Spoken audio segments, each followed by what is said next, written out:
Tahun 15 Hijriah terjadi perang Qadisiyah, suatu peperangan yang akhirnya membuka pintu untuk hilangnya kekaisaran Persia. Pada waktu itu Persia adalah negara adidaya terbesar setelah Romawi. Kekaisaran Persia ini lebih buruk dari binatang karena mereka menyembah api. Api disembah. Subhanallah. Mereka sembah api. Akhirnya pada tahun 15 Hijriah, 4 tahun setelah meninggalnya Rasulullah SAW, umat Islam berangkat menuju ke Irak di sebuah tempat namanya Qadisiyah. Kekuasaan Persia itu jamaah meliputi Asia Barat, Asia Tengah. Sekarang kalau kita lihat Irak, Iran, Syam, Pakistan pun masuk, beberapa wilayah Arab pun masuk, Mesir. Itu pada waktu itu kekuasaan mereka sampai ke sana. Iya, kadang-kala terjadi perang antara Persia Romawi, kalah Persia, menang Romawi, sebegitu pula sebaliknya. Ketika datang para sahabat, jumlah pasukan Persia itu 120.000 pasukan tentara jemaah. Sedangkan jumlah umat Islam di bawah pimpinan Sa'ad bin Abi Waqqas jumlahnya 30.000, ada yang mengatakan 40.000. Pada waktu acara perang Qadisiyah itu Umar bin Khattab mau memimpin sendiri peperangan ini. Tapi kata para sahabat, jangan berangkat. Engkau perlu menjaga benteng umat Islam di Madinah ini. Kirim orang. Siapa yang dikirim? Sa'ad bin Abi Waqqas, salah satu sahabat yang dijamin masuk surga. Berangkatnya Persia di bawah pimpinan panglima besar mereka Rustum. Setelah kumpul ini mau perang, Rustum ini masih nggak percaya. Kok bisa bangsa Arab yang dulu ngembala kambing, yang hidup nomaden pindah-pindah, yang mereka menyembah berhala, makan bangkai, sekarang kok bisa sampai ke perbatasan Persia? Mau ngapain mereka di sini? Gak dalam bayangan mereka. Jumlah mereka sedikit, tapi berani melawan yang banyak. Bingung Rustum. Akhirnya terjadi dialog. Bagaimana kalau ngobrol dulu lah? Ya mau ngobrol dulu. Ya mereka kirim surat. Sa'ad bin Abi Waqqas minta utusan untuk negosiasi. Ketika mau ngutus orang bingung ini, gimana? Utusannya berapa orang yang mau dikirim? Sebagian bilang, ya kita kirim utusan yang banyak, yang gagah-gagah ya. Kemudian pakai baju yang bagus-bagus supaya mereka takut sama kita.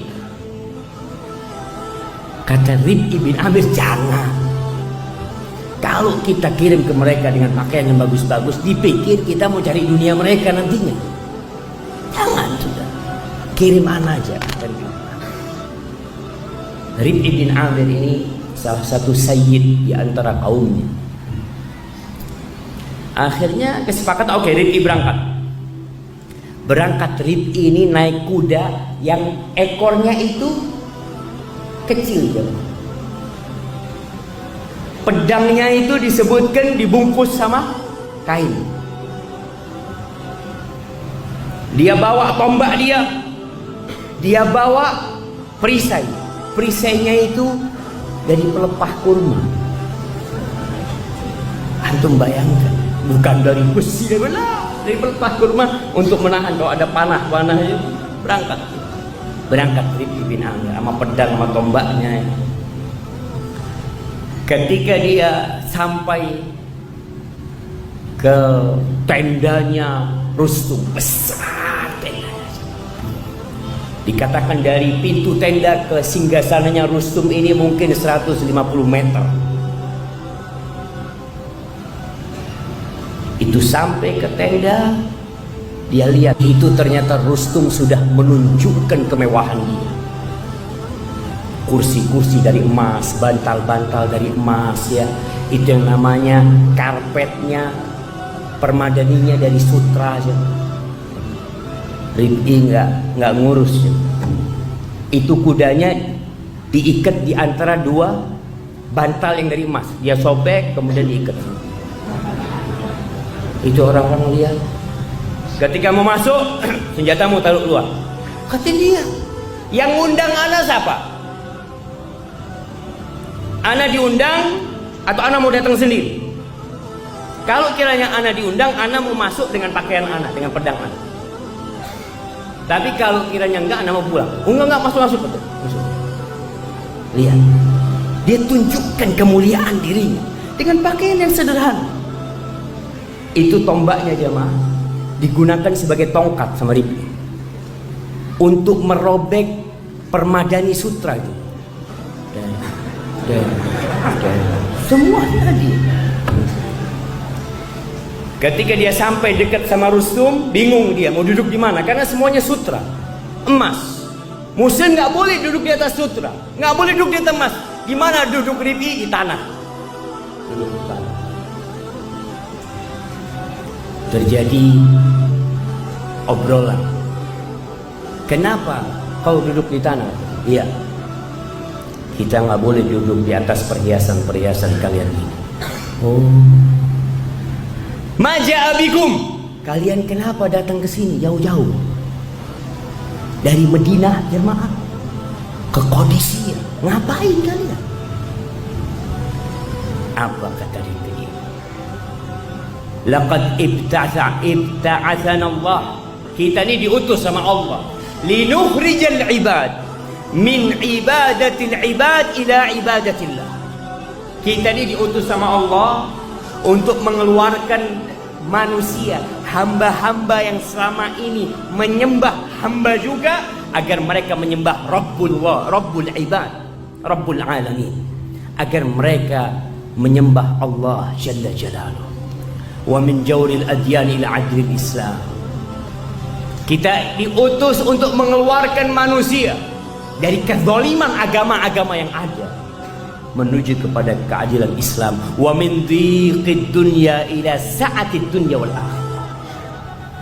Kita diutus untuk mengeluarkan manusia dari sempitnya dunia ini menuju luasnya dunia dan akhirat. Faman qabila dzalika minna qabilna minhu. Yang nerima kita terima dia. Wa in lam yaqbal qabilna minhul jizyah. Tapi kalau nggak terima ya sudah, kita terima bayar jizyah.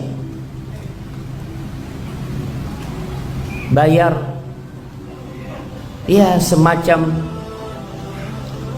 jizyah itu mau dikatakan pajak, bukan pajak. Ini pembayaran yang diambil dari ahlu zimmah.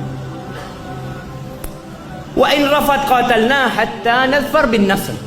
Kalau nggak terima ya kita perang. Kita perangi mereka sampai kita menang atau kita beruntung dengan kemenangan. Apa kata Rustum? Mungkin kalian mati sebelum menang. Oh, kata Rib'i, wa'adana Allah azza wa jalla annal jannah liman mata minna. Kau tahu, yang mati dijanjikan surga sama Allah. Yang menang baru beruntung. Jadi nggak ada ruginya kita kalah atau menang. Itu Rustum bener juga nih orang. Lalu katanya Rustum, baik, aku udah dengar omonganmu. Mungkinkah engkau kasih waktu kita supaya kita bisa musyawarah? Kita musyawarah untuk menentukan apa pilihan kita, mau perang atau mau bayar jizyah atau mau masuk Islam. Apa kata dia? Naam, ya nggak apa-apa. Berapa kalian minta waktu? Sehari atau 2 hari? Kata Rustum, sehari 2 hari nggak cukup waktunya. Kita harus kirim surat ke Madain, ke ibu kota Persia pada waktu itu. Nggak cukup waktunya. Kata Rib'i, inna Rasulullah sallallahu alaihi wasallam Dia katakan utusan Allah Nabi Muhammad SAW sudah bikin aturan, sudah mencontohkan kepada kita bahwa kita tidak boleh memberikan waktu buat musuh itu lebih dari 3 hari. Hari keempat perang. Ini jamaah. Ini satu orang di hadapan, Masya Allah, kekayaan dan kemewahan Persia dia nggak urusan. Lalu ditanya sama Rustum, apakah engkau itu pemimpin mereka? Kok bisa ngomong kayak gitu? Lah, enggak. Ana ini hanya satu tentara, satu prajurit dari prajurit-prajurit yang ada. Akan tetapi orang yang terendah di antara kita bisa memberikan suaka kepada orang yang paling besar. Kita sama muslimin. Wallahi jamaah, antum dengan raja itu sama. Maka kita lihat ketika kita sholat berjamaah, nggak ada perbedaan. Nampak sekali bagaimana persamaan dalam Islam ini, bagaimana ukhuwah Islam. Kemudian Rustum mengatakannya sudah kalau gitu kita akan ngobrol dulu sama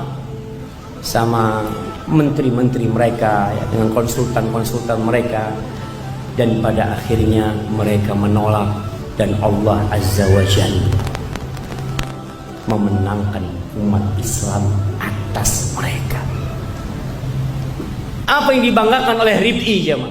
Pakaiannya, pedangnya, tombaknya, la islamuhu, keislaman dia. Allah jemaah, antum harus bangga. Antum dibimbing sama Allah tidak minta kepada benda-benda. Antum minta kepada pencipta yang menciptakan segala-galanya.